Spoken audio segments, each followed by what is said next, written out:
Hello and welcome to the Celtic Way morning briefing. We're joined today by Alison McConnell. How are we, Alison? Very well, thanks. Yourself, Sean? Aye, not bad. Aye, we've got a toothache, but I'll plod on. I'll carry on. Now, you all know I don't like to flog match previews to death over the course of a week, so I'm going to try and keep the Heart-specific chat for tomorrow, although we might touch on it slightly today in the course of our other topics, Alison. But first of those that I want to bring up with you is David Turnbull. Now, he has returned to the squad over the past few games following that injury that he suffered in the League Cup final back in December. And he's got his eye on getting back in the Scotland squad as well as the Celtic starting 11, we've got to remember. So that's what he said, as reported by Herald Celtic writer and friend of the show, Graham McGarry. I was going to quote him a wee bit here. So he said, it's good. It's a good time to come back. I wish it was a wee bit sooner. There's a lot of big games coming up, so hopefully I'll be involved with them. And then in the summer, hopefully be involved in that, talking about the Ukraine game. As well. It's one of the biggest games in the country. To be involved, I've loved this season up until the injury. That was a bit of a strange one and a hard one to take. Now, it looks like Ange Postecoglou, Alison, with other midfielders available, it must be said, decided to play it safe with Turnbull's reintegration. But with Real Hatate in particular going somewhat off the boil, what role do you think Turnbull could play, not just in the Hearts game, but in the remaining league fixtures?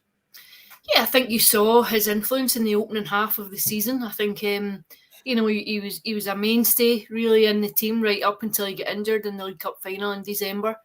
I think you maybe saw the best of him actually in terms of his Celtic career just in those front months of the campaign. I think he's probably been very frustrated not to come straight back in. I think obviously the depth has been considerable from the January transfer window on with Hatate and Matt O'Reilly coming in and being fairly impactful too. But I think he will feature between now and the end of the season. Like you say, I think Rio Hatate's looked out on his feet the last couple of weeks. I think he has looked tired. I do wonder. My suspicion is that I think it might be the same team that started against Rangers that starts against Hearts. But what I do think is that if Celtic get over the line this weekend, then I think that's when you might see starting slots for people who haven't been playing on a more regular basis, just to give them a bit of game time. And I think maybe David Turnbull's come back just too late in the season to really pick up where he left off. I think just where the season was balanced too has made it difficult just to alter the starting 11, given how settled they were from January onwards. But I'm sure he'll be keen just to remind people of anything else that he offered a fairly compelling argument for a starting place in the first half of the season. He was a mainstay, and I think it was an impressive start. And I think he'll really look to accelerate over the summer. I think he'll look to kick on and fight for his place to get back in. Frank Brennan, Turnbull needs to start and Hatate needs a break. What on earth is Ange up to? It's a bit harsh. But we've got a couple of comments like that. Beach Boy's not a lover of Turnbull, but think he's the obvious choice to replace Hatate, and a wee bit of the rest of the team there. Ted, Turnbull plays too selfish, doesn't fit in Ange's system. It's a bit, again, maybe a bit harsh, Alison. But I mean, I've not seen. Yeah, I don't know that I would describe it as selfish. I don't know if you're talking about the odd kind of chances from distance and taking shots, but I thought he had an impressive first few months. I thought he contributed. I thought he did a good, solid start to the season, and I thought you saw the anguish when he was injured. I think probably very, very difficult. You know his background and you know what he'd gone through before Celtic. I'm sure, on a personal level, he would have been devastated that day at Hampden, knowing that he'd another couple of months out. David Bradley looks like he's not getting a sniff. Sure, I don't know. We'll see. But there are other options. That's the thing. Gerald Coyle played their best football before Turnbull got injured. I think you could make a case that is fact. I think you've got. I mean, he's been out for 4 months, but he's already played more minutes this season than any other of his career already. Obviously, the bad injury. He was at Motherwell before he came to Celtic, but even the full season that he played with Motherwell, where he had double figures for goals and assists and stuff, he's already played more minutes for Celtic this campaign than he did in that, which just shows how much he was relied upon before he got the injury. He's always been the kind of player that even if not having a great game, is capable of a goal contribution too, I would argue. Add in that he was already on set pieces a lot before his injury, and I think there's a considerable amount of evidence to suggest that he'd be a welcome return. I think maybe, I don't necessarily agree that he's a greedy player, but I think when you see him playing, he's a very one-footed player, and I think that kind of hinders the flow of the game sometimes, not all the time. No, I don't think it's a game-stopping concern. But if you look at the way that he plays, he is very one-footed. He always wants to turn back rather than maybe play with his left foot and stuff. And I think that might hinder just the way the flow, the way the game flows, and the way that Ange's want to get through the midfield third as quickly as possible, that kind of thing. And then you've got Rab McEwen. I think Turnbull will develop into a Rolls Royce of a player, but where will he fit? I think that's a fair question. Early in the season, to me, the main question marks weren't over his ability, so to speak. It was more his suitability for what Ange wanted in a number 8. And I'd argue, I think Rab's probably right. Those questions still probably exist. The other thing I would say, the other flip side of that would be, I think it was mostly in Europe that those questions surfaced. So over the last 3 games, having him back in wouldn't raise any serious questions or qualms for me in that regard. I think against domestic opposition, there is no problem. I think that's where he's been at his best. But what Rab says, I think has got substance. I think that was in Europe. Where does he fit in as an 8? Would you think, Alison? Yeah, I agree with that. I think you know Callum McGregor's role there in the team at the minute, which again I think could be tweaked. I think if there's a midfielder who comes in this summer who's a more aggressive midfielder, you could play Callum McGregor almost in that number 8 position. I do think there are arguments, but at the minute, in terms of the current squad and how they're set up, I think Callum McGregor's role is very clear, and this Tom Rodgick and Matt O'Reilly's role equally clear. I would agree. I think David Turnbull's position and role within that triumvirate is a bit more complex, but I think some of the criticism was harsh. I think you did see a fluidity to it in the opening half of the season. I think if you think of some of the games that Celtic played at that time and how aggressive they were from middle to front, I think he fitted in well. I think he made a contribution. I think I couldn't name the stats off the top of my head, but I think he would be fairly satisfied with the assists and the goals that he had as a return. So, I think he definitely has a role to play. And you have to remember too, I think he's 22? I think, he's still a young player. There's still development there. And I think he has a certain level of versatility. It turns 23 in the summer. The stats are 9 goals, 6 assists. 9 goals, 6 assists in those minutes. He's got 3,000 odd minutes, which, as I say, is more. Considering he's hardly played really since he's returned from injury, you're basically talking about the start of the season. But even that lump of matches that he played at the start of the season was more than what he's played in his career to date. So, and I also think any midfielder who gets into double figures in terms of goals over the course of a season is worth their weight in gold. I think it's a very valuable attribute, and I think you would have to say, had he not been injured, that you would have predicted he'd maybe be sitting on 15 goals potentially this season, which is a very impressive return for a midfielder, especially when you think of the forward players that Celtic have and how they set up with 3 across the front. I think, I think some of the criticism's a bit harsh on him. Tim and on, Turnbull will get game time this season. Crucial, get back to winning silverware. More rotation next season. I don't disagree with that either. I think that there probably will be more rotation next season. There's been a fair amount of rotation this season, even despite the availability issues earlier in the campaign. But if you work on the presumption, and I'm working on the presumption that there's a kind of transfer window looming that's more like January, where the additions are coming in to go straight into the kind of first 11, straight into the first team squad, then that lends itself to more rotation as well. So I don't disagree with that, Tim. David Bradley Shaw needs to help his game big time now if he wants to start. I agree with that too. I think given that the strengthening that was done in January, and they always talk about it in the press conferences and stuff, everybody needs to be on it or they're not going to be able to take advantage when they do get a chance. I think that applies to Turnbull as much as it applies to anyone else. But given that Real Hatati's it was kind of overstated, I think, but it does look as if he needs a rest. He said himself he needs a rest. I kind of pointed out I didn't think he was going to get one for the Rangers games in particular because of what Ange had said about maybe Rogic in particular earlier in the season, but rest at the end of the season, that kind of thing. But there's nothing to say that there won't be a bit of rotation rather than necessarily dropping Hatate or resting him. But rotation to give Turnbull some game time and stuff, I don't think that's out with the realms of possibility. What the other thing I mean about Turnbull is he obviously early in the season when there was a lack of depth in the midfield, he played with Rogic more often than not, the two of them together, which I don't think was anybody's ideal scenario for the kind of midfield that Ange was going for. So I'm almost interested to see now with Hatate and O'Reilly there, as well as Rogic still there, obviously, what kind of different combos that he can put together. For instance, I wonder what Turnbull and O'Reilly would look like in the midfield, Alison. Yes, I think that's what I think if Celtic get over the line this weekend, I think that's the kind of thing you might see in the last couple of games of the season where there's no pressure on the games and where you can afford to maybe be experimental and have a look at how that works, because I think you saw earlier in the season, I think Rogic and O'Reilly in the team just doesn't quite give you the right balance, and I think it's only when you expose it to a competitive game where you learn these kind of things. So I think there might be an element just of trying a few different options such as that and combinations such as that in the last couple of games of the season.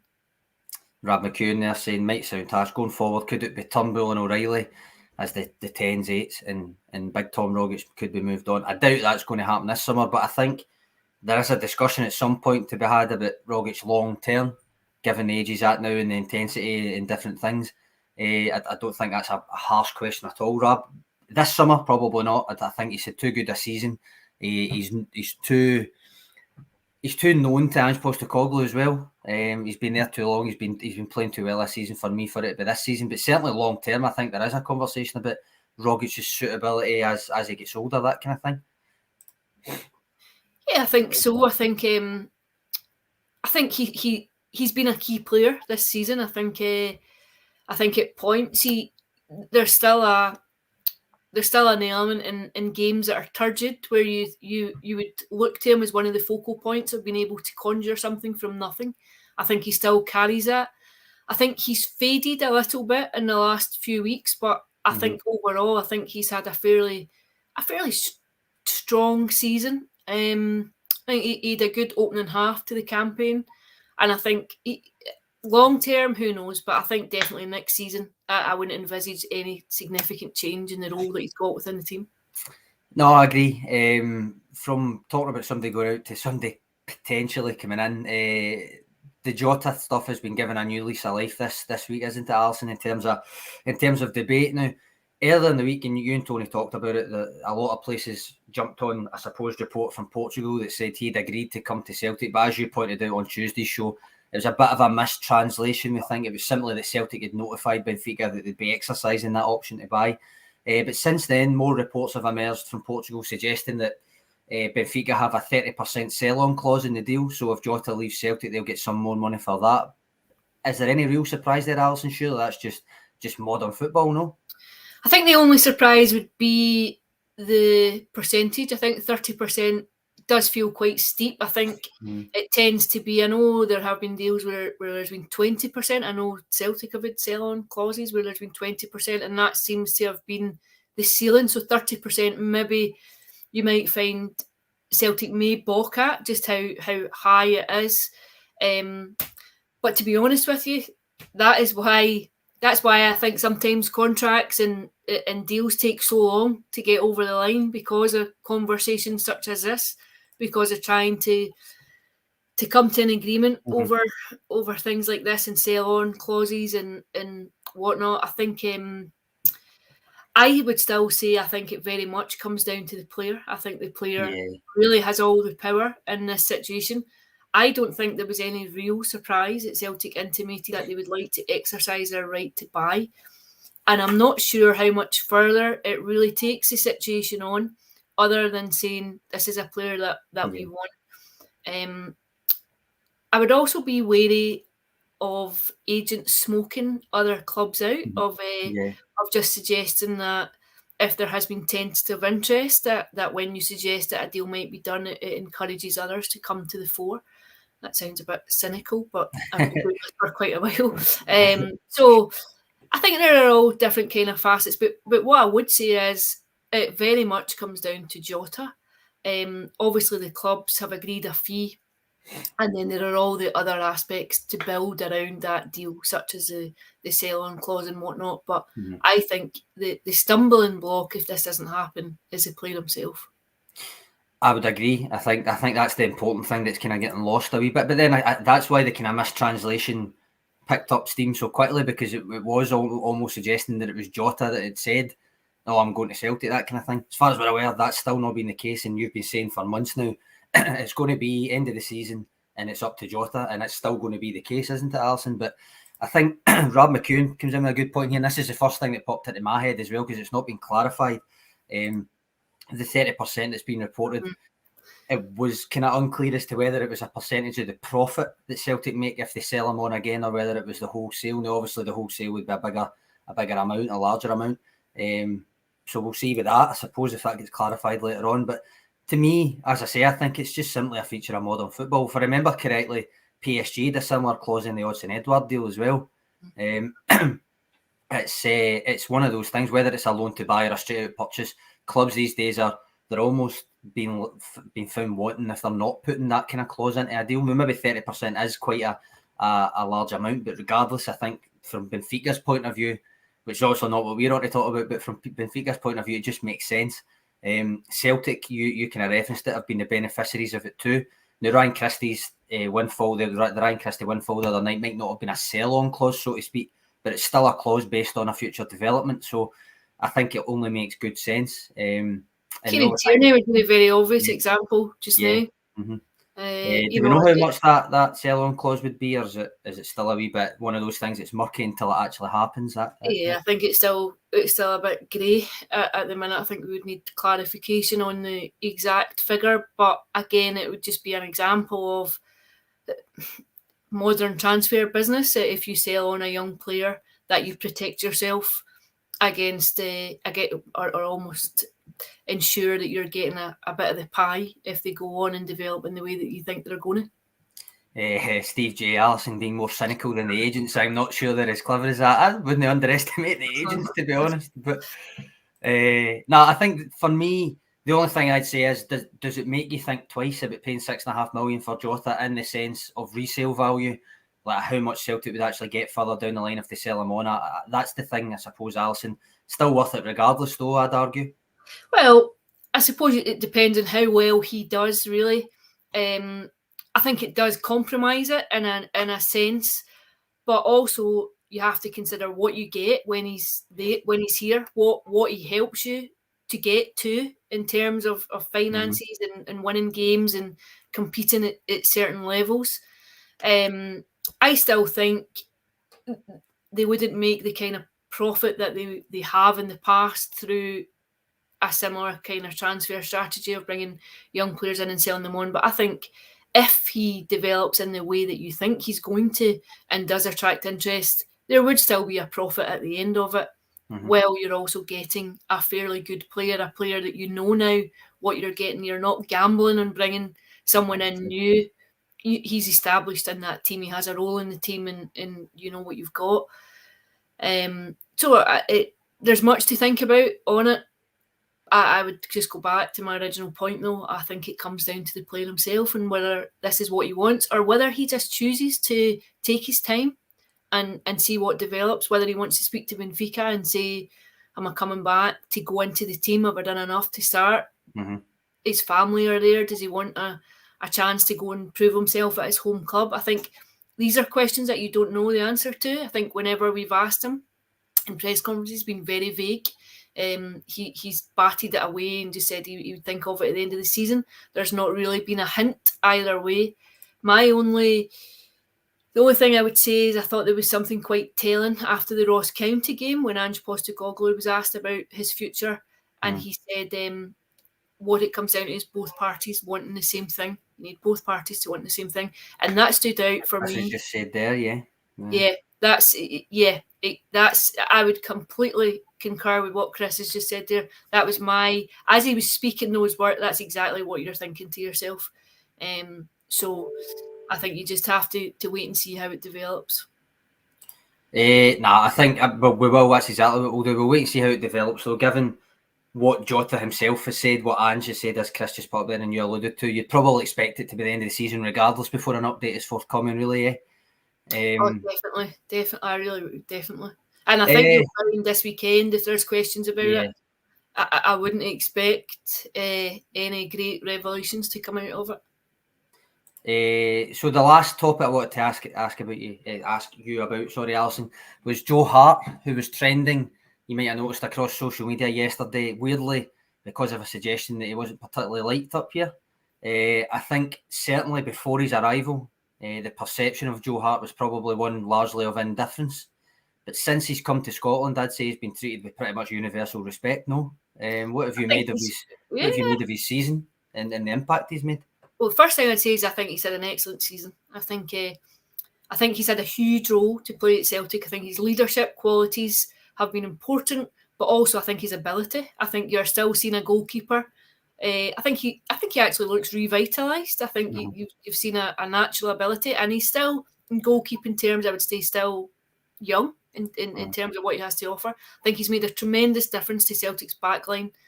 I think he's lent it an assurance that just wasn't there last season. That's the first thing I would say. The second thing I would say is I think he's very firmly endeared to himself, certainly to the Celtic support. I think he comes across very well. I think he comes across just as likeable, as getting the club almost. I think he's been very personable. I think he's very articulate when he speaks. I thought it was an odd suggestion that he was aloof or that he wasn't liked at all. I think he's I think the opposite. I think he's probably changed the perception of him since he's come up. I think I wouldn't have any criticism of him at all. David Bradley obviously says he'd been massive, found his home up here. Tim and Hart has been exceptionally good, great with the fans as well. Patrick McLaughlin is very humble, Big Joe. I mean, I did the kind of scouting report on him for the website just before he signed, and I'm not going to lie, I mean, he hadn't been up to much in a while, so the data kind of pointed to a guy on the decline, and I called it Celtic's goalkeeper hat-trick gamble because they'd taken similar punts on Craig Gordon and Fraser Forster, and the chances of it paying off a third time, going to a keeper who was maybe on the wrong side of 30 but hadn't been playing for whatever reason. Obviously with Craig Gordon it was injury, with Fraser Forster it was a combination of injury and getting displaced down at Southampton. Was it going to work a third time? But I'd say it has worked a third time. It's paid off. I think he steadied that position after a season of pretty much nonsense between the sticks, and also brought what I would call, I like my American sports, what I'd call the intangibles of a kind of leadership role within the dressing room, within the squad. Even when he's talking to the press, I mean, Patrick mentioned he was humble there. I think when he comes out and talks, that is the impression you get. You said revitalised. I think that's exactly what it is.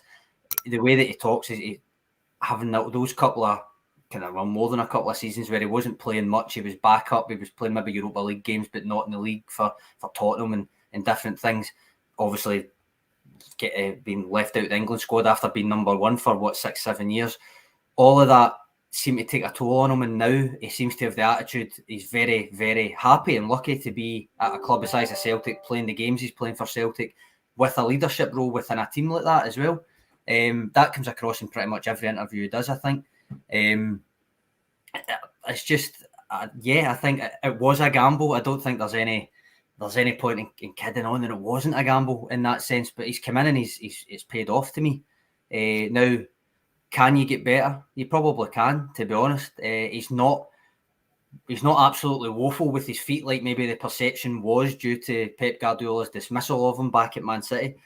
But for what Postecoglou's ultimately wanting, you would argue, yes, you certainly can get better. But in terms of this season and the impact that he's had on this team and in that position in particular, it's been a very, very good season, hasn't it? I think it's been excellent. I really do. I think you couldn't underestimate his importance. I don't think over the course of the campaign. I think there's been a number of times he's made important stops, important saves in big games, and I think that's what you need your goalkeeper to do. And I think when it works, it just gives an assurance to the whole back line. And I think when you don't have it, you see how nervous it gets. You see how tentative people get, and you see the effect it bleeds throughout the whole team. I think that unease just moves through it, and I think he's been a fairly commanding presence in goal. I think he's been excellent. Arthur Taylor, Big Joe's okay. We still need a top quality keeper.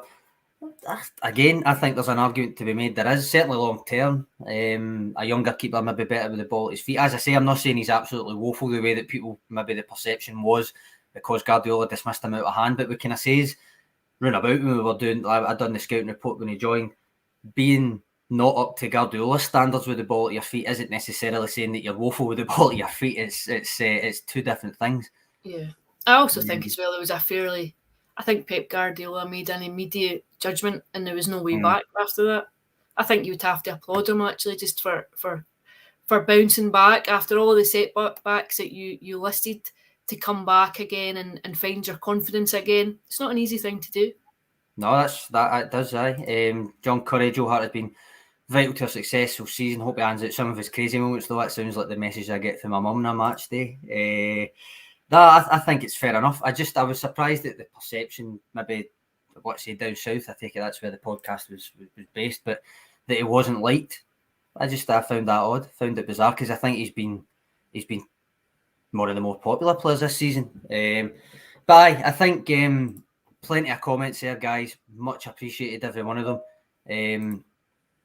But before we go, one last thing, Alison, since you're not on tomorrow, since it's just me and Tony.